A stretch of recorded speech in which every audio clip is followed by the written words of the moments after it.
Okay, so first and foremost, we're going to get into a Jeffrey Dahmer story. I know that this is upsetting when I talk about it. I won't watch the show, to each its own, but I just want to give a warning to our viewers. Fair, yeah.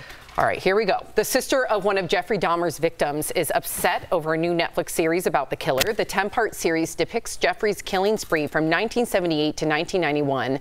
It's especially gruesome because Jeffrey also ate his victims. But Rita Isbell, whose brother was killed, said she and her family learned about the series just like everyone else and blames Netflix for making money off the tragedy without thinking about the families.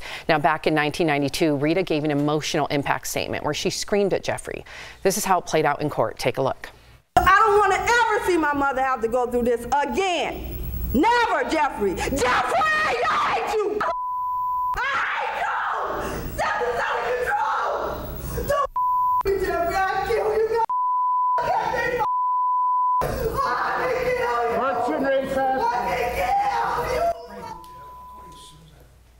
Wow.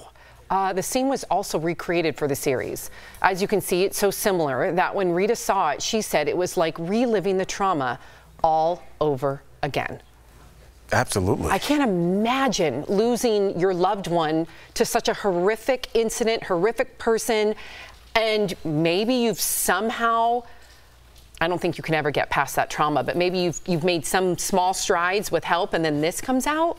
What do we do in situations like this? Well, there's no protocol for humanity, you know, so we're leaving it up to the networks. Like before we started the story, Sam, you said a warning to our viewers. That was not in our prompter, but that's in your heart. Like, I don't want you guys to be re-traumatized because that was your call, because you care about our viewers. If you are looking at plots on a data point and you're just saying this is what it's going to do, then why Netflix is not beholden to let the victims' families know. It'd be nice. It'd be nice to maybe compensate them, pay for some trauma therapy, whatever they would need to do. But unfortunately, they don't have to. And I don't see a path in which we could ever legally obligate them to do so. I'm disappointed by this, but somebody tell me different. To be perfectly honest, I agree with you, unfortunately. My feelings don't. I wouldn't want to watch this. I think it's insensitive, but it's 100% legal. It's very popular, and the genre is clear. Now, let me be clear. All of the Dahmer stuff, the real Dahmer stuff on trial, was already put on court TV. So once that's out in the public legally, that's a part of American history. So for people who want to recreate JFK or the Pam and Tommy Lee, all those were out in the universe, available to Ryan Murphy, for instance, to remake it. Do you think it's in bad taste? Perhaps. But true crime right now is the #1 thing you can go for, and Jeffrey Dahmer is at the top of that list. So do I understand making it? Yes, but not giving a heads up to the victims is very awful. Nothing illegal, just horrible. Right. I mean, I understand both sides. I do think that it doesn't take a lot to, like, write a letter. Right. Phone call, something, especially when you are reenacting someone's most viscerally painful moment. Moment to moment. And as a, you know, I can't imagine, and I mean, as a sister, like, what that has to be like, and everyone who has been impacted by this tragedy, but to see it so well reenacted, that's got to be a trauma like no other. And then seeing it every time you log onto Twitter, people like talking about it and excited about it.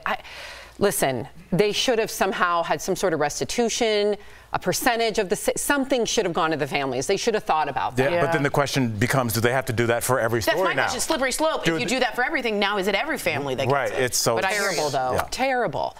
Okay, so Kelly Ripa is revealing she had a complicated relationship with her former co-host, the late Regis Philbin. In a new book, Kelly said when she replaced Kathie Lee Gifford in 2001, it was not a cakewalk, and it took years for her to earn her place on the show. She remembers one time when she guest hosted and brought her own hair and makeup people. Kelly overheard Regis say, "Uh-oh, it has an entourage." Kelly realized Regis was just trying to be funny, but at the time, she said it felt like an insult. She also revealed that Regis likely didn't want a new co-host, but she also didn't want to pass up on the opportunity. That's tough. What are you thinking, Erica? Yeah, not to this magnitude, but I was the co-host on a almost 20-year running heritage radio show in Chicago, and they had never had a female on the show. I was also 24, and I was the first black female to be on that show. So there was a lot of pushback from the audience who felt like I was not the appropriate choice if there was ever going to be an appropriate choice. And like when you're walking into a situation like this, and again, I do not know to this extent, but this was my experience, it's like there's a part of you that wants to honor, like as a radio geek, I was just so excited to be working with two guys that I grew up listening to. So you want to honor that. You also want to be able to find your place in it, and then you also have to like be really like, I don't know, you have to ignore all the naysayers. I don't know how I did that at 24 because it's very difficult, but she was on such a big platform and the noise was so loud coming up against her, and that is like such an impossible situation for someone who's like, this is a part of my destiny and my legacy too, and I'm going to fight for it. So when I hear people talking about like, why does she have to talk about this? Because it's a part of her story, and she was a part of, and still is, this is her legacy as well. And I think it's only fair to just be honest about what it was and what it is. I mean, I don't see a problem with her talking about it. I agree with you, and it's part of her story. It's part of a lot of women's stories, right? Coming up with power roles, coming in younger, like you said. My only ick factor here is that he's not here to just say anything back. And I don't think she went all in on Regis. I don't think she spent chapters and chapters on it.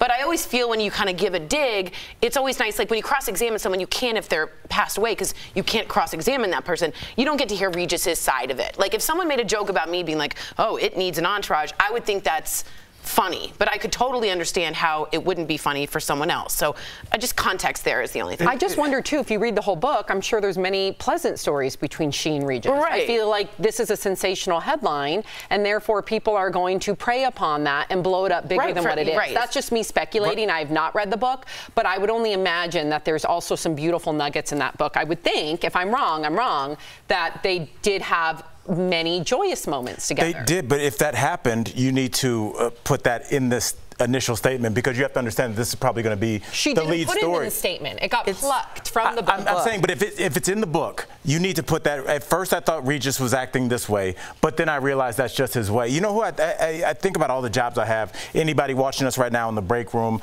everybody has somebody that their job. Our boss, Bert, they crack jokes. They're kind of, you know, tongue-in-cheek. Myself, if somebody like wrote down what I said to Tori in black and white, I would be in HR. That's like Tori knows I would die for. I would love you guys. Yeah, but when things are out of context and somebody can't defend themselves, I get worried for the people that at every job that try and keep it light.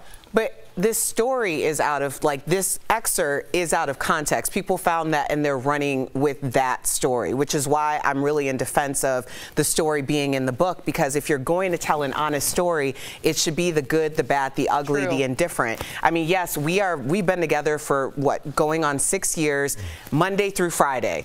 I don't know why I said it like that. Yes. Monday through Friday, we've been together for Saturdays. 6 years. Yes. Wow. You know, that's a very different thing than walking into a legacy show with someone who is an icon, and to not allow her the right to at least express that part of it has been really her experience since the beginning when she got there, and I can understand that. Yeah. All right. Well said. Okay, so Hailey Bieber is addressing the long-standing rumor that she stole Justin Bieber from his ex, Selena Gomez. Hailey addressed the rumors recently on a podcast. Over the years, Hailey has received a lot of hate about this from Selena's fans, but Hailey insisted there's a truth about the story, but did not elaborate. Selena and Justin dated on and off for 8 years, called it quits for good in 2018, but Justin and Hailey apparently started dating in 2016.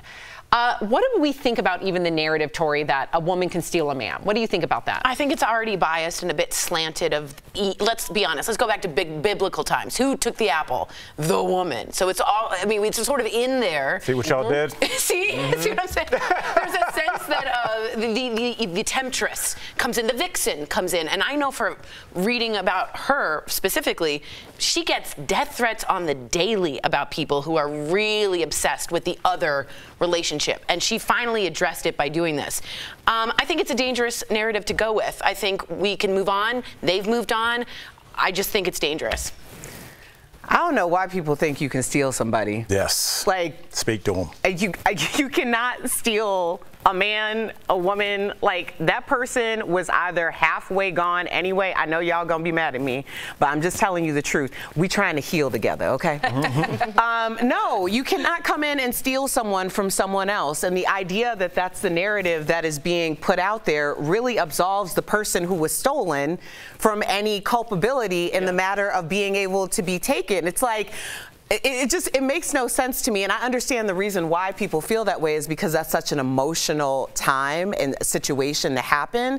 But at the end of the day, if it wasn't going to be woman A, it's going to be woman B, C, D, E, F, G, or all of the above. There might be a roster. Right. So if one person can steal, then everybody can steal, because apparently he's been up for auction this whole time anyway. Right. And I was going to say, Erica, you hit two things on the head. One, you're talking about nobody can be stolen. And the other part is just it's emotional. And when you start talking about emotional storylines, they don't leave a lot of space for nuance. And what the nuance is probably they both either one or half, at least half were not happy and already had one foot out the door and found somebody that did make them happy and is still currently making them happy. So if you want to look at the entire storyline, you look at it looks like both parties came out clean on the other side. But if you want the simple emotional narrative, she stole him. He had no agency in this. He was just a guy, and he just was traded. He got out of her backseat and got into somebody else's. Right. Like, this is not what happened. I agree, but amplify that now. Selena Gomez, I don't know if she still is, but at one point she was the most followed celebrity on Instagram.